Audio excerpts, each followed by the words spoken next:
No, don't look, it's embarrassing. As I approached the entrance of the bar, the venue for our company's drinking party, I noticed a woman standing there. She was wearing a mini skirt that barely covered her thighs, which seemed too cold for this season. As I got closer, she turned around, seemingly reacting to the sound of my footsteps. It was my senior colleague, the person in charge of training me. She usually wore pants or a gray skirt that reached below her knees. She looked completely different from how she did at the office. Before I knew it, my heart skipped a beat. Her long, slender legs, like those of a model, suited the mini skirt perfectly. Then, I noticed that her face looked as if she was about to cry. "Are you okay?" "Yeah." But she clearly didn't look okay. Her eyes were red, yet her face was pale. Walking into the restaurant like this would definitely feel awkward. Before anyone could see her, I instinctively grabbed her arm and pulled her aside. However, at that moment, I had no idea that someone was secretly watching us from the shadows, observing our every move, and that this moment would eventually lead to a major incident that would shake the entire company. My name is Kevin. I work in the public relations department of Summit Trading, a major general trading company. I've always enjoyed verbally promoting things I like, as well as coming up with layouts for advertisements and websites. For someone like me, being able to present various projects to the outside world made this job feel like a perfect fit. If you love something, you'll naturally get better at it. Thanks to that mindset, my work had been going well, and I genuinely found it enjoyable. People from different departments would often compliment me by saying the website update was really well done, or your interview piece in the business magazine was amazing. I had no complaints about my job or my company, or at least I shouldn't have, but lately I'd started to feel like something was missing. Most of my work involved sitting in front of a computer, and the only real human interactions I had were in formal settings like presentations or interviews. I wanted more personal connections. I wanted to do work that involved interacting with people more directly. That thought had been on my mind for a while. So, during an internal career interview, I casually brought up my interest in more people-oriented work to my boss, Adrian. Then one day, Adrian came to me with a proposal. "You know we have an advertising agency under our group, right? If you're interested, why don't you try working there?" It was an offer too good to be true. The company he mentioned was one of the most successful businesses under Summit Trading, ranking at the top of the industry in terms of revenue. If I worked there, I'd have more opportunities to collaborate closely with clients and take part in team-driven projects. "Are you serious?" "Yeah, with your skills, you could do a lot more. Of course, we need to go through HR, but with a recommendation from us, the transfer should go through smoothly." "Thank you very much. I'd love to take this opportunity." And just like that, a few months later, I transferred to Summit Advertising Agency.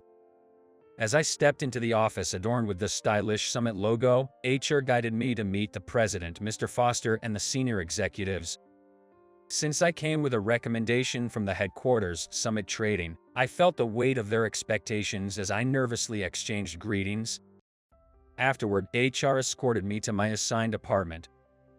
"Travis, this is Kevin. He's starting today." "Kevin, this is Travis, your department manager. He's been in this industry for 20 years and is incredibly experienced." "I'm Kevin. It's a pleasure to meet you." "So you're Kevin? I've heard about you. I also checked out the website you created. You've got impressive skills and a great sense for design." "Thank you very much." We shook hands and he led me to my desk. With a friendly smile, he gave me a light pat on the shoulder. "I have some big projects in mind for you, but first, you'll need to get familiar with how things work around here. This is Amber, and she'll be your mentor." The woman sitting next to my desk turned around. She had sleek black hair tied up in a ponytail and wore elegant tortoiseshell glasses.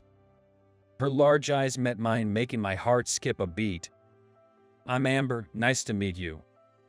She introduced herself in a voice so beautiful it sounded like a professional dubbing actress from a foreign film. "I'm Kevin." Caught off guard by her beauty, I stammered. Kevin already has experience in PR at Summit Trading. Once he gets the basics down, he'll be a valuable asset. I feel like I'll be learning more from him than teaching him. Though not at all. And that was how my relationship with Amber began. Her guidance was thorough and easy to understand. On top of that, her refined demeanor helped ease the stress of adjusting to a new workplace. Amber wasn't just beautiful, but she was also highly competent. Amber, could you finalize this draft? Also, take care of the commercial proposal for Sunrise Foods. I'll send you the data. Though, yes, understood. Also, how's the budget adjustment coming along? The deadline is next week, so I should have it done within this week. Good. Just like that, Travis personally entrusted her with a great deal of work. Not only was she responsible for training me, but she also handled an impressive workload. I needed to learn from her, but from where I stood, it seemed like she had too much on her plate. Maybe there was something I could do to help. Amber, if there's anything I can. Oh, right, Amber, one more thing. Yes, what is it? Organize the schedule for Kevin's welcome party. Got it. Oh, thank you. Sorry for the extra work, Amber. What are you talking about? You joined us, so let us welcome you properly. She cut me off before I could finish my sentence. I decided to let it go for now and look for a way to help her another time. For now, I simply look forward to the welcome party. A week later, after finishing work on time, we were supposed to head to a bar for the party. However, a mistake was found in the documents I had submitted to the accounting department. I couldn't just leave it unresolved, so I asked the others to go ahead while I stayed behind to fix it. Once I was done, I hurried to the bar, running a bit late. As I approached the entrance, I noticed a woman standing there. She wore a pure white, frilly mini skirt that stopped just above her knees. She fidgeted, pressing her knees together. It was clearly too cold for this season. As I approached, she turned around, seemingly reacting to the sound of my footsteps. The Amber? Kevin. I was stunned. I never expected it to be Amber. She usually wore pants or a gray skirt that reached below her knees. She looked completely different from how she did at the office. Don't stare at me like that, it's embarrassing. Before I knew it, my heart skipped a beat. Her long, slender legs, like those of a model, suited the mini skirt perfectly. But she really did look cold. I was about to tell her that we should go inside when I finally noticed her expression. She looked like she was about to cry. Amber, are you okay? Yeah. Why are you standing out here? Why haven't you gone inside? And why that outfit? They said an oblivious woman like me isn't needed. What? It's nothing, I'm fine. She clearly wasn't fine. Her eyes were red, but her face was pale. Something had happened, but she wasn't saying it. Amber was always full of energy, but right now, she looked completely drained. I couldn't just leave her like this. Before anyone else could see her like this, I gently took her by the arm. Amber, why don't we go somewhere else? Huh? But this is your welcome party. Oh, right, I almost forgot. I quickly called Travis, who was likely already at the bar. Sorry, something urgent came up, and I have to work on a report. I might not make it in time. Please go ahead without me. I really appreciate everyone gathering for me, and I feel terrible about this. Oh, got it. Just let me know if you can still make it. Oh, by the way, have you seen Amber? My heart skipped a beat. Instinctively, I glanced at Amber beside me. Oh, yeah, she's still at the office. Said she had some urgent work to take care of. I see. After I hung up, Amber gently grabbed my arm, her fingers weakly clutching my sleeve. Thank you, Kevin. Don't worry about it. We walked a little further away and found a quiet place to eat. As we sat at the counter and placed our orders, Amber finally spoke, still not looking at me. Kevin, what do you think of my outfit? You look cold. I answered honestly, and for the first time that night, she let out a small laugh. Yeah, it is a little chilly. Honestly, it suits you. you have the figure for it, but I think I prefer the usual you. Yeah, I thought so. I go change. She grabbed her bag and headed to the restroom. A few minutes later, she returned back in her usual pants. Why had she worn something she didn't even feel comfortable in? And more importantly, why had she been on the verge of tears? Would it be too intrusive to ask her directly? I decided to wait until Amber was ready to talk. First, she took a sip of the hot coffee I had ordered for her. For a moment, I thought I saw a look of relief on her face. It's warm and delicious. I'm glad. You seem a little more at ease now. As we enjoyed our drinks and the food that was brought to us, Amber suddenly looked uneasy and spoke up. Kevin. Yeah. Are you really okay with skipping your welcome party? I mean, not that I'm telling you to go, but are you sure? It's fine. But I feel bad. There's something I've always believed in. I want to make the people in front of me smile. Huh? You know that I transferred here from the headquarters, right? I was given big responsibilities, earned trust, and received a lot of recognition. But one day, I suddenly felt empty. The people I worked for were supposed to be actual people, yet at some point, all I saw was the work itself. I originally started this job because I enjoyed it, sharing things I found amazing with others and seeing them appreciate it too. It made both me and them happy. But lately, I had only been focused on profits and evaluations, completely forgetting my original passion. No wonder it stopped being fun. That's when I realized that I want to bring people joy, to make them smile. That's the foundation of everything I do. So, fueled by alcohol, I found myself talking too much. But when my eyes met Amber's, I suddenly felt flustered. Both of us awkwardly reached for our drinks at the same time. As I took a sip, I carefully thought about my next words. Yeah, so I want you to smile too, Amber, because you're important to me. My vision felt hazy. Damn, I must have drunk too much while talking. Amber's figure blurred. But then, all of a sudden, came into sharp focus. Because Amber's face was right in front of me.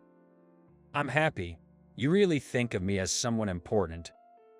Though, well, I mean, me too. Huh?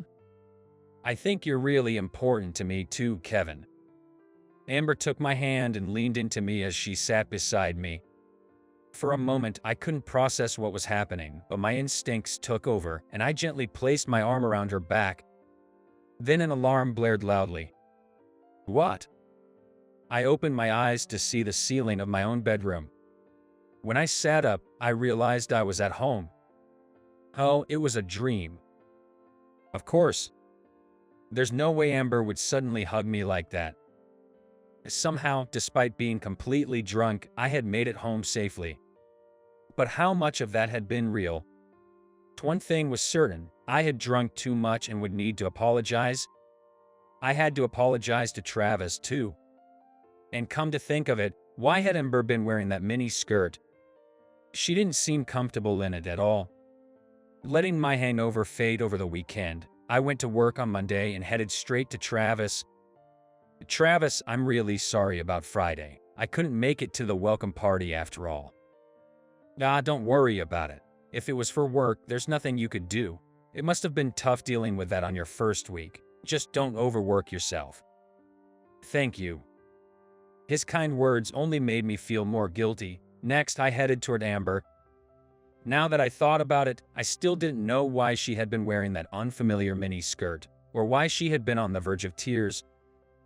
Good morning, Amber. Good morning, Kevin. I lowered my voice and apologized. I'm really sorry about Friday. I must have been really drunk, right? You actually remember? Well, my memory gets fuzzy at some point. I see. I never imagined you'd be like that when you're drunk.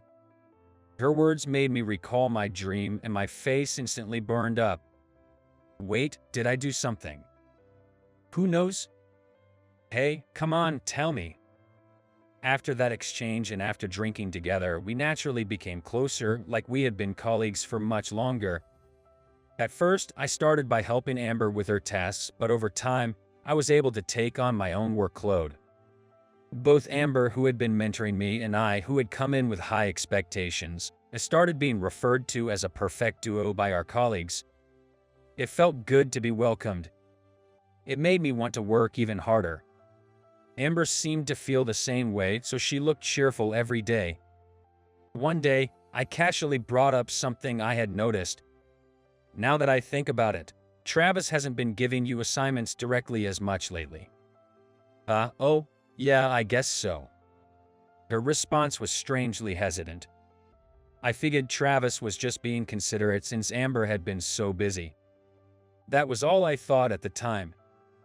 Had I said something wrong? Then one day, after eating lunch outside, I returned to the office, only to find everyone looking at me at once. Surprised, I stopped in my tracks. Then, one by one, they awkwardly averted their gazes. Some whispered among themselves. Others cast me brief, knowing glances before quickly looking away. Among them, one person remained the same. It was Amber. Amber, did I do something? You didn't do anything. The one who did something was me. Huh? The woman sitting across from me hesitated before quietly showing me her phone. She looked uncomfortable as she spoke in a hushed voice. Kevin, I think it's this. This. On her screen was a photo. It was of me and Amber walking together. If that were all, it wouldn't have been a big deal. But Amber was wearing that mini skirt, the one from the night of my welcome party. In other words, someone had taken that picture that night. What is this? Who took this? No idea. It was shared in that apartment in group chats with our peers. Amber had clearly felt uncomfortable in that outfit. And now, she was being exposed like this. Telling people to delete the photo wouldn't erase the memory from their minds. As I processed all this, I glanced at Amber. She looked calm as she worked. No, her hands were trembling. She was embarrassed, she was frustrated. And I felt the exact same way. This photo wasn't shared by accident. It was posted with malicious intent. What was the point of doing something like this? I always thought Amber was the elegant type, but I guess it was all an act. Maybe she's only been getting good results because she seduced Kevin into doing her bidding. She's more cunning than I expected, like the embodiment of a truly scary woman. I overheard the women nearby talking, and it made my blood boil. Amber's efficiency at work was due to her own talent. They had known her much longer than I had. How could they say such things? More than anything, it was just childish. Making comments like that loud enough for others to hear. Don't you think that's a bit inappropriate? I couldn't hold back and turned toward them. They looked surprised for a moment, but then smirked. Oh, so you're on her side? You two make a great couple, don't you think? What are you even talking about? You totally fell for Amber's honey trap, but hey, no shame in that. She is beautiful after all. So, what do you like most about her? I was stunned. This was playground-level teasing. Ganging up on someone without a care for how they felt. People like that weren't worth engaging with. I ignored them and focused on my work, just like Amber was doing. Oh wow, so serious, the both of you. Office romance, huh? Must be nice. Their taunts continued, grating on my nerves. But then a sharp voice cut through the air. Hey, what are you all doing? Enough with the pointless chatter. It was Travis. The moment Travis, who had been absent until just now, raised his voice, the office fell completely silent. Everyone quickly scurried back to their desks. As expected of Travis, with just one sentence, he had shut down the gossip. But the problem wasn't truly solved. Even after a few days, whenever Amber and I talk, I can feel eyes on us from all around.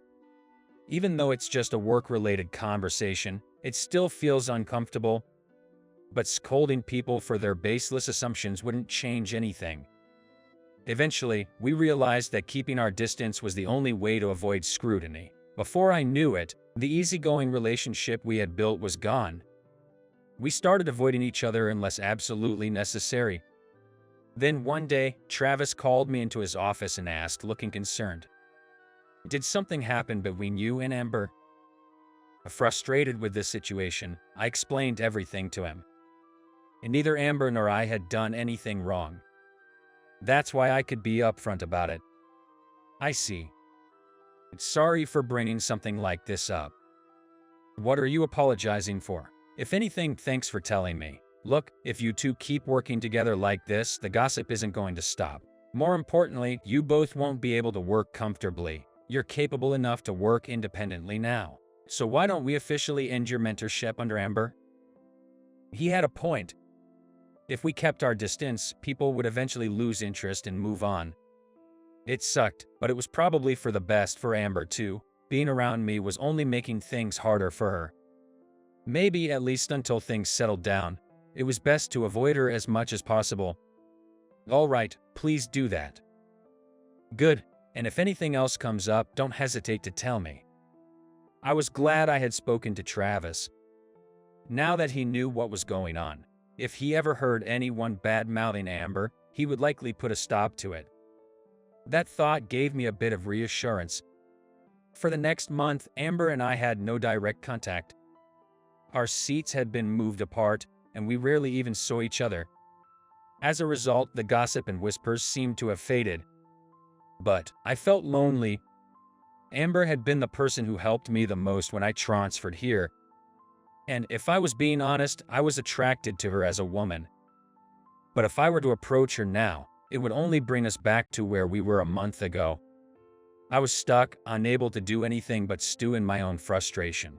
Then, one evening, while I was working late in the office, Amber returned from an outside business meeting. Hearing the sound of the door, I instinctively looked up and our eyes met. Ignoring her would have been too awkward, so I nodded slightly. Right now, no one else was around. Good evening. You too. It's been a while, hasn't it? Amber gave me a small smile, as if she had been thinking the same thing. How have you been? You seem to have gotten used to the work here. Yeah, but honestly, it hasn't been fun. Amber looked concerned. Is it because you've been too busy? Or is it not what you expected? No, I'm satisfied with the work itself. It's just, do you remember what I told you before? I want to bring people joy to make them smile. That's the foundation of everything I do. Yes, I remember. Even if I do great work, if I can't even make one of my colleagues smile, I feel like a failure. The colleague? Amber, you haven't been yourself lately. Since the rumors about us had started, Amber had clearly lost some of her spark. Of course she had. She had been treated like a spectacle by the very people she worked with. I want you to be happy too, but if I do anything, it'll only make things worse for you. The truth is, I want to know what's been bothering you. I want you to rely on me. Kevin. But that's selfish of me, isn't it? I mean, I even talked to Travis about it and had him separate us. Wait, Travis. Amber suddenly raised her voice, looking completely shocked. I wasn't sure why she was so surprised. Yeah, I told him about the photo that was going around and how the rumors were making things uncomfortable for us, so he moved our seats apart. But he's the one who... Amber stopped talking at that point, as if she had just said something she shouldn't have. What is it? Nothing. But even as she said that, she was visibly holding something back. Her eyes glistened with unshed tears. This isn't nothing. I told you I want you to rely on me. I can't stand the thought of you struggling with this alone. Amber looked at me with an expression of uncertainty, and hope flickered in her eyes. But I don't want to drag you into this. Bring it on. Let me carry some of this burden too. Am I not someone you can count on? Amber shook her head firmly. That's not it. I do trust you. Thank you, Kevin. The truth is... Amber finally tries to speak. Click, a small shutter sound echoes. Startled by the noise in the quiet office, we instinctively turn around, only to see someone pointing their phone at us. Travis. I call out his name, and he approaches us with a grin. Huh? What are you doing? I thought you already left. Haha, I just thought it was a good angle, so I couldn't help myself. But oops, I forgot to mute the shutter sound. Taking pictures. At that moment, something clicks in my mind. If he wanted to take a picture of Amber and me together, he would have only had about 10 minutes while we were looking for a place. I thought it was just a coincidence that someone spotted us. But what if Travis already knew we were together? Because earlier he asked me about Amber. A cold sweat runs down my back. Hoping my suspicion is wrong, I ask, "Wait, are you the one who took that other picture of me and Amber too?" Though, yeah, it turned out pretty well, didn't it? What? He admits it so casually that a chill runs down my spine. I trusted him. I thought he was on our side. Why would you do that? Amber's outfit was just too rare a sight to ignore. Rare? That's only because you made me wear it. Tears well up in Amber's eyes as she glares at Travis. Wait, what do you mean by that? My problem has always been him, Travis. That outfit, he told me to wear it. What? I don't understand. Why? But Amber doesn't seem like she's lying, and Travis isn't denying it either.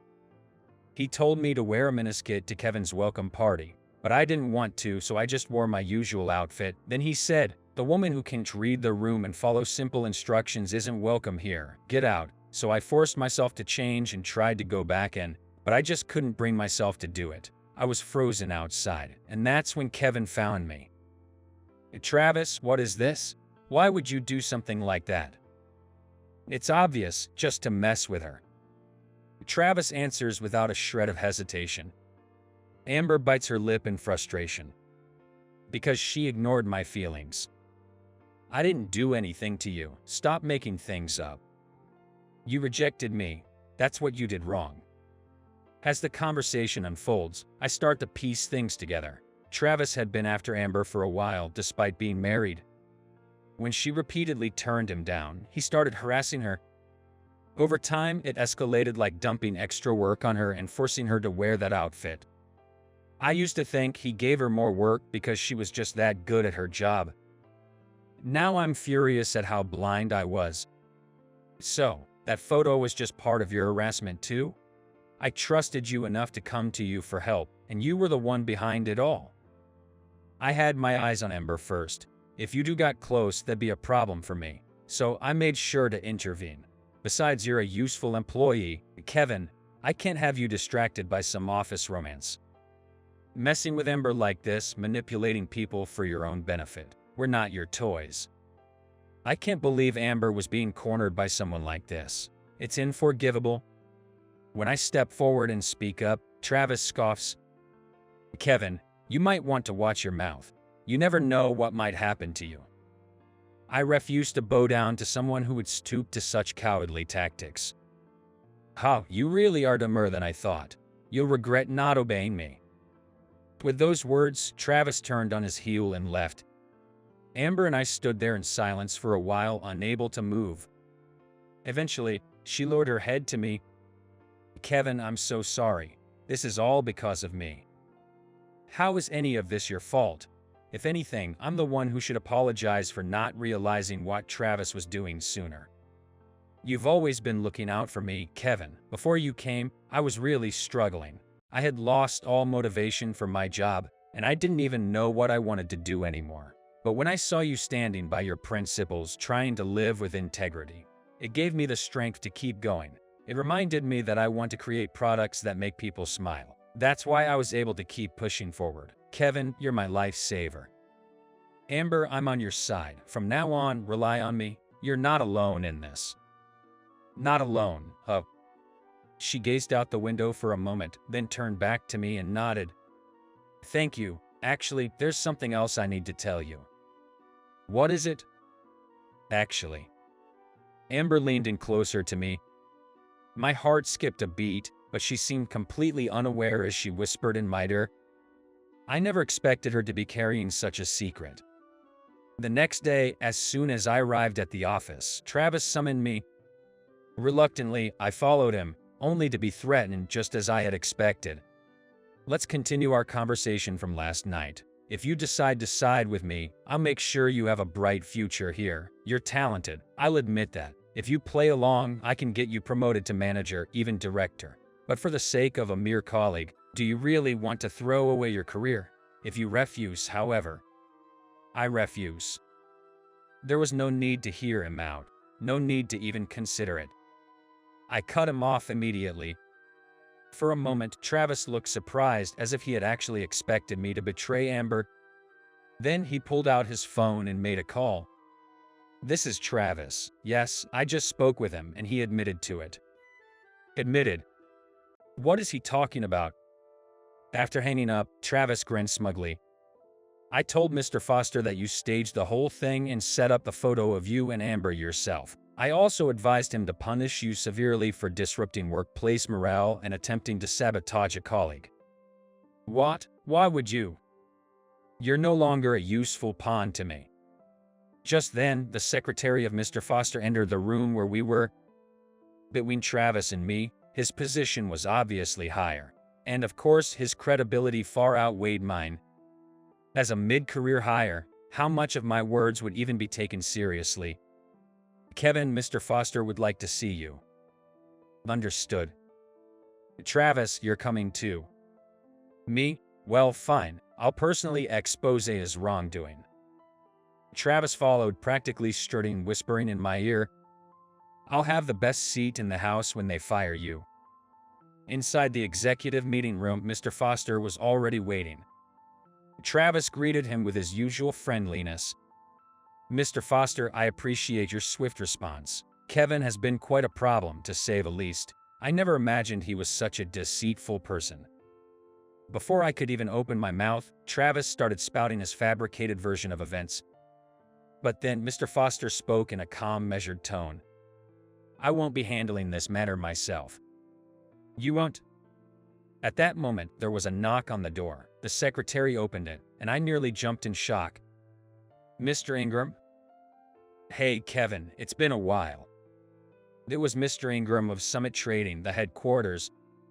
We had spoken a few times at company gatherings, but I never expected him to remember my face and name. "It's been a while, sir. What brings you here?" "I heard you helped my daughter." Just then, Amber stepped out from behind him. "Daughter?" Travis's eyes widened in shock, his reaction completely involuntary. Mr. Ingram turned his gaze toward Travis. "You've been quite involved with my daughter, haven't you?" Well. It was clear that he understood the involved he was referring to had a very different meaning from the one he used with me. Travis's face turned pale in an instant. "Last night, Amber had told me the truth. That is, she is the daughter of Mr. Ingram of Summit Trading. From a young age, Amber received an elite education and grew into an exceptional person recognized by both herself and others. However, she had always believed that her skills were simply the result of her privileged upbringing and the support of others. To prove her own abilities, she chose not to work directly under her father but instead joined one of the group's subsidiaries, keeping her identity a secret from most. Only a select few in upper management knew about her background. She had even asked them to treat her as just another employee without any special privileges. But because Travis had no idea who she really was, he had relentlessly pursued her. When she rejected him, the harassment began. She had vowed to stand on her own, so she never sought help from her father. But when I told her she wasn't alone, she realized there was a difference between relying on someone out of dependence and seeking help when it's truly needed. So she finally reported everything to her father. To make sure her claims were taken seriously, she had gathered evidence such as harassing emails, recorded conversations, and everything. Now that Mr. Ingram was here in person, it was clear that both he and Mr. Foster had taken the matter seriously. "Travis, this is truly disappointing." "What are you talking about?" "Everything you've done has been documented. Also, your wife works at one of our group's subsidiaries, doesn't she?" "No way. I've already informed her. She should be arriving shortly." Travis lunged toward Mr. Ingram in desperation. "Wait, please. I've dedicated my life to this company. I've done so much. Mr. Foster, you know that better than anyone. Mr. Foster let out a deep sigh. Travis, trust takes years to build, but it can be destroyed in an instant. Surely, after all these years, you understand that. Dak, you've contributed a lot, I won't deny that. But you've also violated company policy and tried to frame a junior employee. Frankly, there's nothing I can do for you. No, this can't be happening. Travis collapsed to his knees. Watching him, Amber let out a small sigh of relief. She must have been terrified to face him, yet she stood her ground. She was stronger than I had realized. But I didn't want her to push herself too hard. Amber, you've done well handling all of this on your own. But please don't keep suffering in silence anymore. Kevin, thank you. I could only do this because of you. After Travis was dragged away by HR, I turned to Amber. That's when I noticed Mr. Ingram watching us with a warm smile. I've heard about you, Kevin, even back when you were in Summit Trading's PR department. I knew you were talented, but I never expected you to be the one to save my daughter. Can I ask you to continue supporting her? You probably already know, but she tends to carry too much on her own. Yes, if I can be of help. To think my daughter had someone like you in her life. Mr. Ingram's words left both Amber and me completely speechless. Dad, what are you talking about? You've always been clueless about romance. I'm just happy you've found someone you can trust. Not the time for this conversation. Watching their playful exchange warmed my heart. But this was no time to be getting sentimental. If I was going to be seen as a man, I had to step up. Travis, as expected, was officially dismissed. It also came to light that several female employees who had spread rumors and leaked photos of Amber and me were actually Travis's mistresses. The lawsuit was already in the works regarding that mess. Amber had been fighting alone against so many enemies. From now on, I wanted her to rely on me. Her father had practically given his approval. There was no need to hold back anymore. When I told her that, she nodded happily. She thanked me, but I simply replied that it was only natural because I was her partner, both personally and professionally. If there's ever anything on your mind, don't hold back. I'll do anything for you. When I said that, Amber's cheeks flushed slightly as she murmured, anything.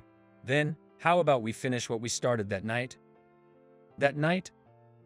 You know, the night you saw me in that miniskirt. We had drinks together. You told me I was important to you. Then you held me, remember?